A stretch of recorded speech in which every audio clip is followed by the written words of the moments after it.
Hello, we're back for the first update on the conversion. As you can see here, I moved along with the build of the model. As I mentioned previously, I cut the hull in two parts.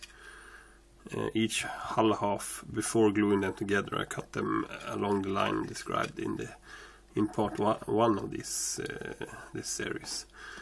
Then I went ahead and I glued the two back parts together. And this top part actually consists of this piece and this piece overhead here. And it's a bit of a personal choice. If you want to have all these things back here, then you just glue it on. Or as I did, I cut along the panel line and divided it into two pieces and put the aerial array down here at the back and the intake things in the front. And then you just cut out plastic card to conform to the lines you have. And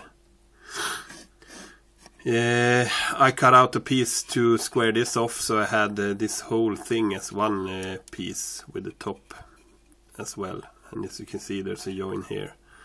And then I measured from this point to this corner and all the way to this corner here, and that will be the distance you actually lengthen your hull with. So you have to decide for yourself how much longer you want to make it.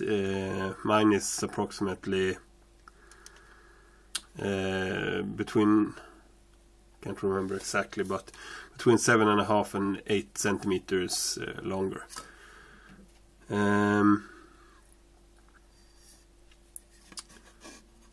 When putting this together, I actually started with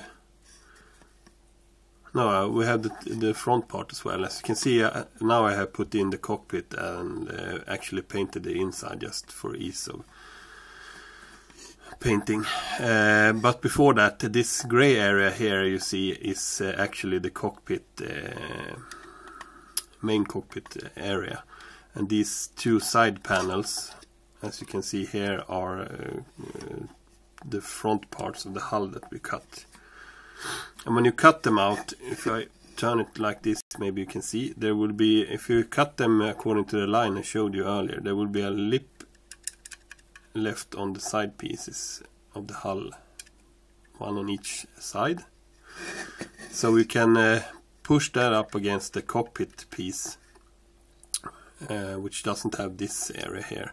But you pushed it up along the edge of the cockpit piece.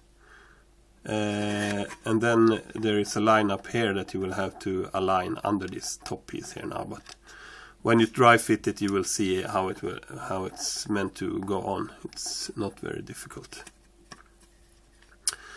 So then I glued on both these side pieces to the cockpit area, and then I actually had this top section here and this front piece here as one piece, and I glued a little strip of plastic card to the underside of this piece. I just put it in there and pressed it up against the underside of this piece, and then you have something to actually put the roof piece on when you go to glue it together.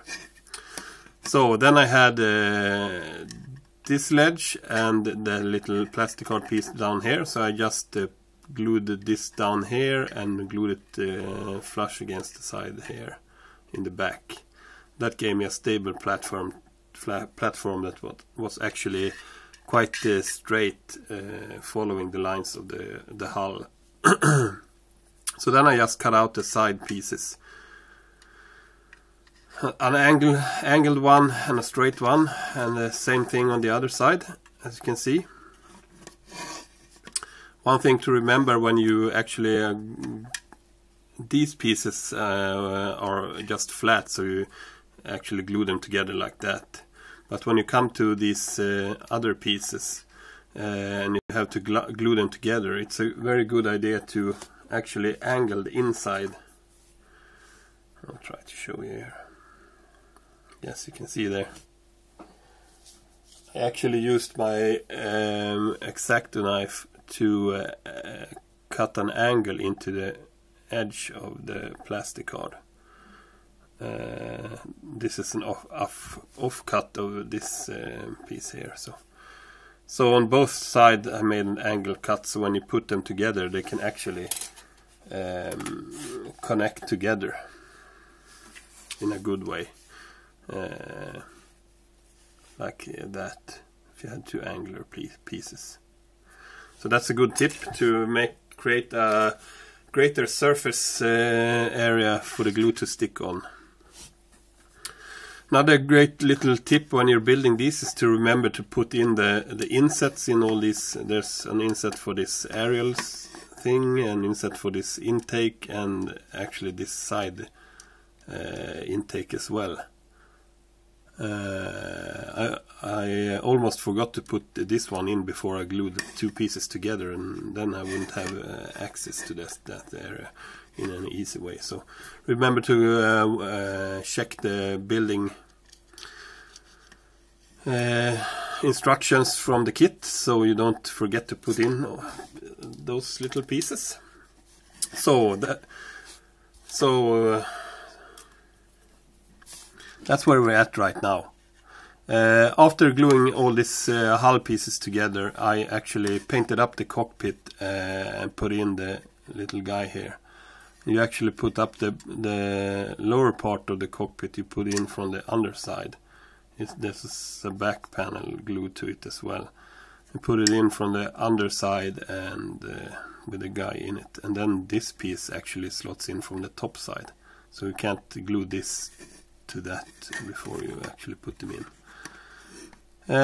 So there we are, and as you can see I converted the pilot a little bit because this is going to be used by my pre-Heresy Luna Wolves. So I put an MK2 breastplate on him, and I have a different head for him as well to use. So that's where we're at right now. The reason I put in the cockpit is to be able to actually fit the underside on and decide how to attach the wing and build this whole part. Because the next step we're going to do is to actually box in this hull area and decide how to do the wing mount as well. So I will be back with that update later on. Might be able to put something out tomorrow, but we'll see about that. I have some other things to do as well. So, until next, enjoy the sun or get some gaming in, and I will be back soon with an update. Bye.